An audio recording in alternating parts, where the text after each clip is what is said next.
The Riverside County Sheriff's Department says it thwarted a potential assassination attempt against former President Donald Trump on Saturday over the weekend.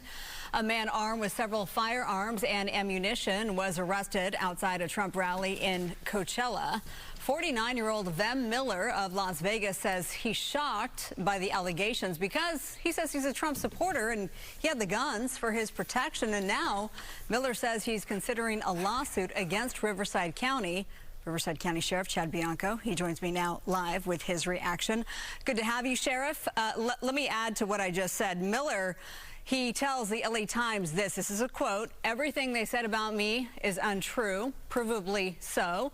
Unfortunately, he appears to have committed career suicide." And when he says he's referring to you. Sheriff, what's your reaction?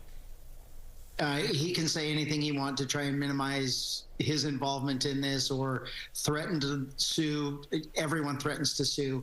I'm not quite sure what he's going to sue about. He showed up to a Trump rally in a secondary checkpoint with an unregistered vehicle with fake license plates, multiple IDs, and guns. We arrested him for those. He can sue whatever he wants, and then he's made a lot of allegations against our deputy. Thankfully for us, and we have I'm very proud of our deputies, but this one in particular is probably one of the nicest men you'll ever meet in your life. He's a fine young man, and he's going to have a hard time proving how rude he was if he wants to get in court and see how he was treated by probably the nicest deputy we have on our department. He was extremely nice, polite, and kind to Mr. Miller, and Mr. Miller isn't being very forthcoming and honest in his little video about this interaction that he had with us and his arrest. So. Yeah. Let me just jump in and ask you about the deputy. What have you learned from him on how this all went down? Because this was one of the checkpoints to get in. He obviously didn't get in. He was arrested. The biggest concern, of course, are the firearms. Now, according to Miller, he says that he actually flagged the deputy down to say, hey, I have some weapons in my trunk. If that was in fact the case, that doesn't seem like something that an assassin would do, is to highlight weapons that they brought. It's not the truth. I mean, it's this nice little version of events that makes him look good or paints him in a lighter picture. But the reality is, I will give him credit. He was not. He was forthcoming with the deputy when he asked him questions. He was not combative in any way. He was cooperative, and he answered truthfully when the deputy asked him questions. He portrayed himself as being a VIP and a journalist. And as the deputy asked him questions and asked if there were any weapons or explosives in the vehicle, he said that there were guns. And the deputy eventually ended up searching the car, retrieving the guns. They're unlawful in California, and then also finding the multiple different IDs. So he was arrested for possession of the firearms, and he was booked into jail. It really, truly is as simple as that. Okay. If he wants to be mad at someone, he could possibly look at all of his influencer friends that just keep repeating and sensationalizing this whole thing that really paint him in a worse light than what our press release or my press conference did.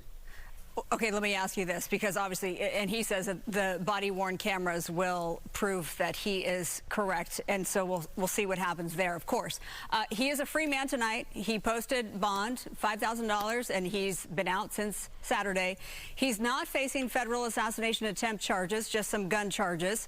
In hindsight, Sheriff, do you have any regrets about calling this a likely assassination attempt?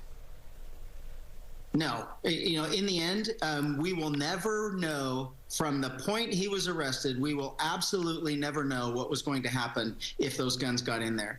And it was our job to keep them out. The deputies did a fine job. They did it. And no one is going to jump up and down and say, oh, you caught me. This is what I was going to do. He's going to defend himself. He's going to deny. And quite frankly, it's fine. I mean, that's his right. He can do whatever he wants.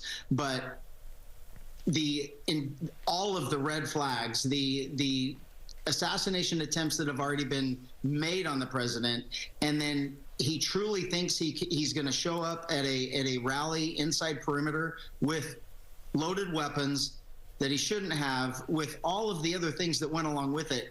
I don't regret anything, and it's unfortunate that it's taken this turn. and we're not looking at it for what it is and what he did and leaving it at that.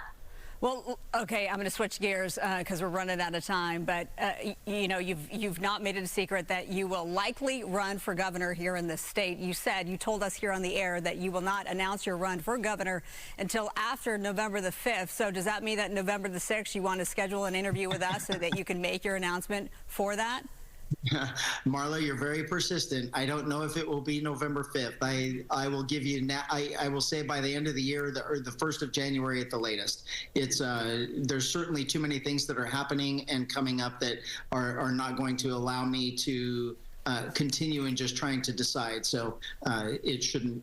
I will make the announcement one way or the other soon. Okay. All right. Well, as always, we do appreciate your time. Riverside County Sheriff Chad Bianco, thank you so much. You're welcome.